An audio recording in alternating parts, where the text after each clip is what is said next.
Oke, kita mulai ya untuk pertemuan yang ke 15 ya. 15 di sini nanti kita bicara tentang WiFi dan WPA. Oke. Oke, dari sini di WiFi ya, keamanan WiFi ada alamatnya di sini ya. Jadi protect access point di sini nanti akan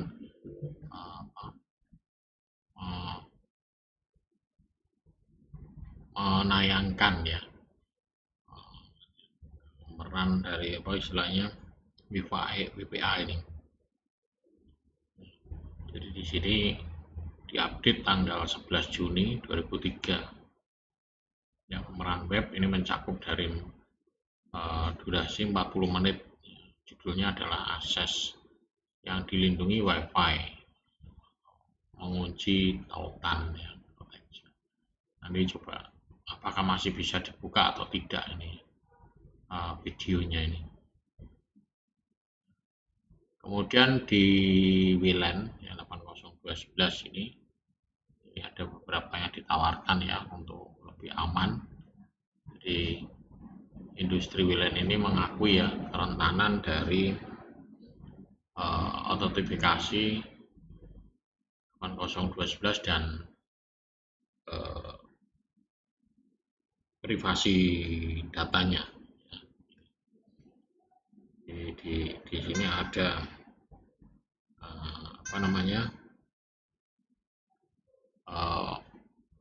perubahan ya masuk ke dalam standar 802.11i. Kemudian ini kalau ini mungkin sekarang sudah ya, WiFi ini telah menyusun sebagian dari komponennya yang disebut dengan WPA ya. Dan istilahnya WPA.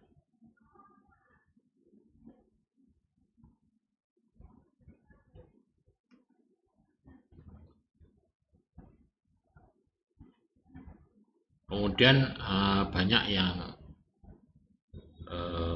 keliru ya tentang istilahnya WIP ya sebagai satu-satunya komponen keamanan WLAN. Jadi di sini ada keamanan nirkabel ya, terdiri dari empat aspek ya. Jadi pertama adalah autentifikasi framework, autentifikasi algoritma, dan date privasi algoritma, dan date integrity algoritma ya. Ini tentang mekanisme mengakomodasi algoritma ya. Kemudian ada juga ya memvalidasi ya kredensial pengguna, kemudian privasi data di seluruh media nirkabel. Kemudian yang keempat ini adalah tentang menyediakan integritas data di seluruh media nirkabel untuk memastikan kepada penerima bahwa frame itu tidak dirusak. Artinya dia menjaga keutuhan ya, keutuhan data itu tidak ada perubahan ya, tidak ada perubahan data.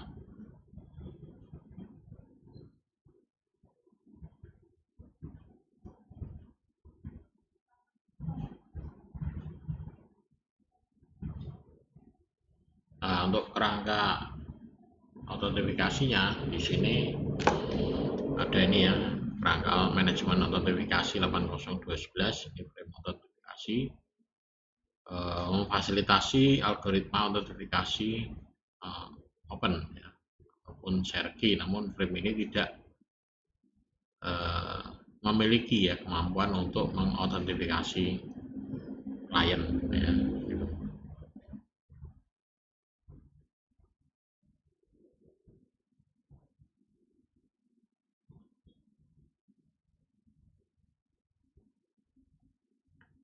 Nah, kerangka autentifikasi ini ya 8012 ini tidak memiliki beberapa komponen utama, diantaranya ini autentifikasi berbasis pengguna ataupun terpusat, kemudian kunci inskripsi yang dinamis, kemudian manajemen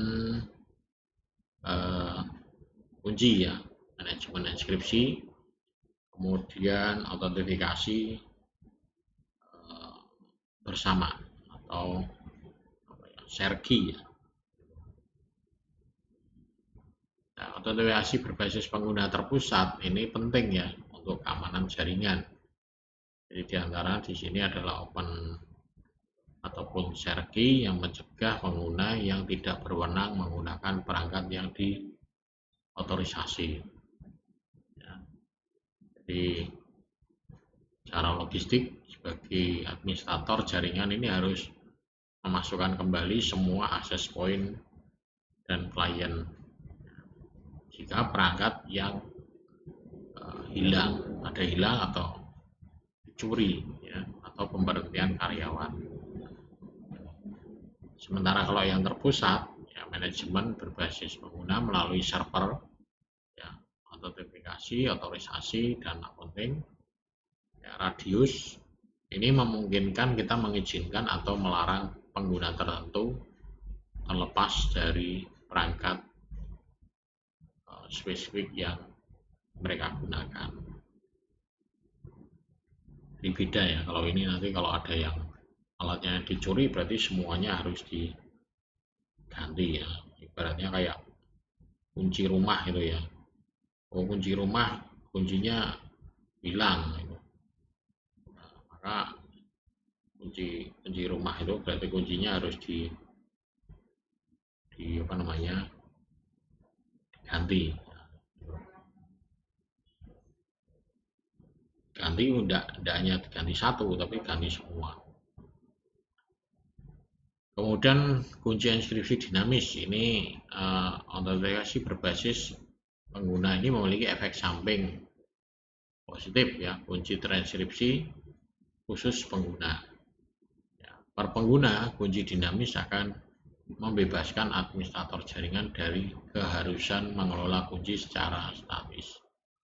Jadi kunci inskripsi ini diturunkan dan dibuang secara dinamis saat pengguna mengautentikasi dan memutuskan sambungan dari jaringan. Jadi begitu selesai, aku sudah selesai komunikasi dengan itu, maka dia memutuskan jaringan, maka kuncinya akan dilepas juga. Ya, jadi tidak, ya itu ibaratnya kayak ini IP ya. Kita mendapatkan IP secara DHCP. Kemudian di server itu di setting namanya ada list lifetime ya. Lifetime-nya itu pada saat kita masih connect ya kita dapat IP itu. Ya, tapi begitu kita selesai ya, maka IP tersebut akan dirilis dan bisa digunakan oleh orang lain. Nah, manajemen kunci inskripsi ini juga perlu menghapus pengguna dari jaringan ya dihapus, tapi jika perlu menonaktifkan akunnya ya cukup dinonaktifkan saja. Ya, tapi kebanyakan orang itu biasanya itu akun login kayak gitu tuh nggak pernah dihapus juga tidak pernah dinonaktifkan ya, jadi melekat sama orang-orang berikutnya ya, bahkan sampai nama komputer pun juga gitu ya kadang, nama sharingnya ya, nama sharingnya masih namanya nama orang yang pertama kali menggunakan komputer itu ya, jadi tidak diubah. Apalagi login ya, login password nanti loginnya ya pakai orang itu, bukan diganti ya, harusnya kan diganti. Kemudian autentifikasi bersama. Ini autentifikasi dua arah. Jadi jaringan tidak hanya mengautentifikasi klien, tetapi klien juga mengautentifikasi jaringan. Dalam autentifikasi open, share key atau access point, jaringan ini mengautentifikasi klien. Klien tidak mengetahui dengan pasti bahwa access point atau jaringan valid. Ya. Jadi yang ditentukan dalam access point 802.11 ini untuk memungkinkan klien mengautentikasi jaringan. Nah, kadang access point yang jahat atau klien yang menyamar sebagai access point ini dapat menghancurkan data di mesin klien. Nah, ini contohnya ini ya, rangka autentifikasinya. Jadi misalkan IEEE telah mengatasi kekurangan ini dengan memasukkan kerangka autentifikasi 8021. Ya, dan 8021X ini sendiri adalah standar IEEE yang menyediakan semua topologi ya, lapisan tautan 802. Ya, ini 8021X ini didasarkan pada kerangka autentifikasi ya, cara point to point atau yang dikenal dengan istilah extendable autentifikasi protokol EAP. Ya.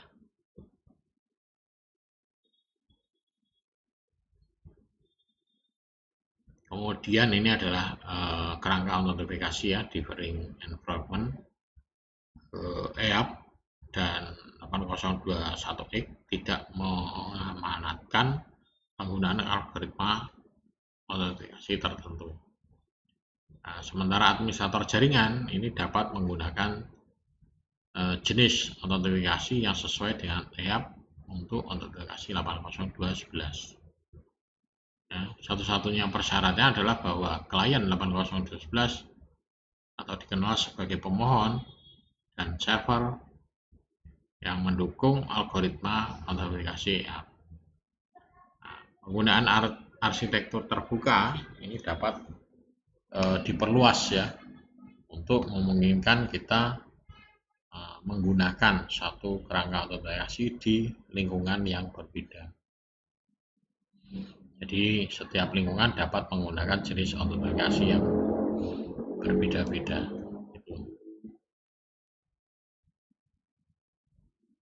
Kemudian ya, EAP ini beroperasi mirip dengan Secure Socket. Nah, ini pada lapisan link. Di autentifikasi bersama dilakukan melalui sertifikat digital di sisi server yang digunakan untuk membuat tunneling ya. Ini agar klien dapat mengautentikasi ke jaringan dengan aman. EAP MD5 mirip dengan Change Handshake Authentication Protocol ya, menyediakan algoritma hash ya, satu arah berbasis kata sandi. Nah, EAP Cisco ini juga dikenal sebagai LIP ya, atau tipe EAP pertama yang ditentukan untuk WLAN adalah algoritma autentifikasi timbal balik berbasis kata sandi. Nah, di sini kerangka autentikasinya ya, ada sublikan, ya, ada autentikator, ya, kemudian ada di sini authentication server. Ya.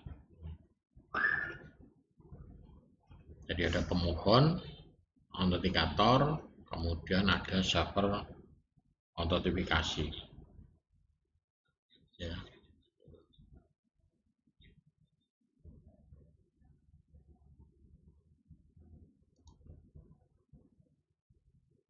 Nah, kerangka autentifikasinya ini ya, dari 802.11 dan WPA ini menyediakan mekanisme untuk algoritma autentifikasi untuk berkomunikasi antar klien ya, dan server autentikasi melalui kerangka autentikasi 802.11x.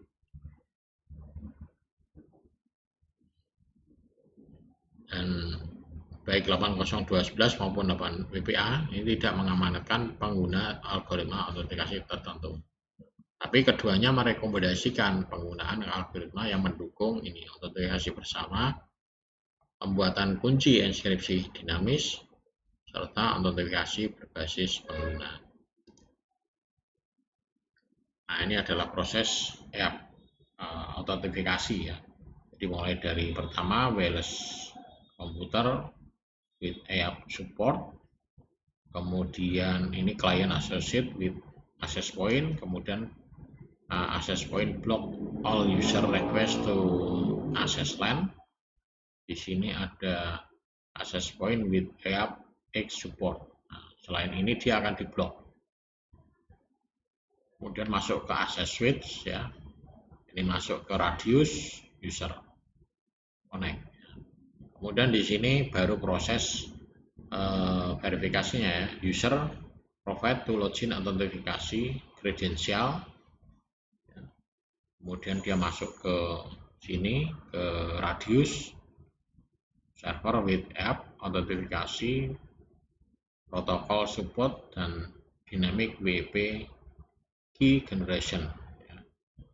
Di sini prosesnya adalah bolak-balik ya, bolak-balik dari radius server authentication user, kemudian setelah itu user authentication radius server, kemudian radius server dan client device unique WP key. 5 ini 456, kemudian 7 di sini radius server client deliver unique key to access point. Ya.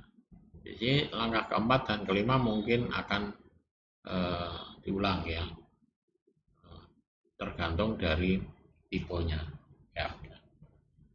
Kemudian 107.8 di sini access point deliver broadcast EAP encryption with unique key.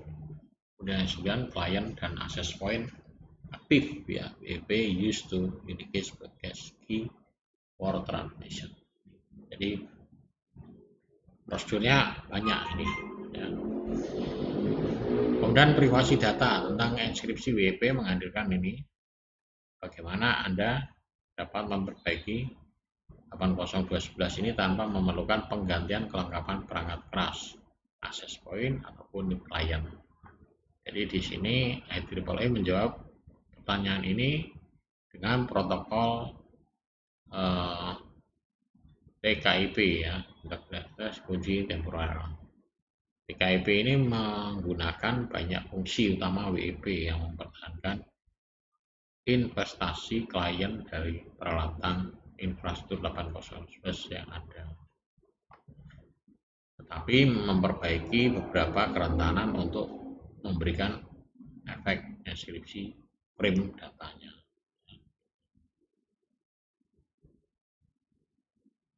Ini peningkatan utama dengan TKIP, ada key per frame, ada pemeriksaan integritas mix. Nah, ini adalah algoritma prosesnya time per frame key operation ya. IEEE telah mengadopsi skema yang dikenal sebagai per frame key, ya. Kemudian premis dibalik key frame. Ini adalah algoritmanya. Kemudian integritas data juga sama ya di sini. Decision max, kemudian masuk misal source MAC address, kemudian 4 bit baru masuk. Jadi MIC adalah fitur yang digunakan untuk meningkatkan nilai pemeriksaan integritas yang tidak efektif. Lebih banyak akan ditambahkan. Nah, MIC ini memecahkan kerentanan seperti serangan frame tempering ya atau bit flipping. IEEE mengusulkan algoritma khusus ya, misal untuk menambahkan fungsi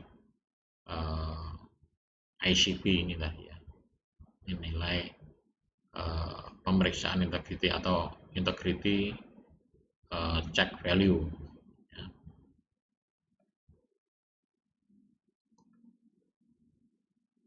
Nah, ini sama ya. Ini untuk yang TKIP inscription process, ini TKIP description decryption.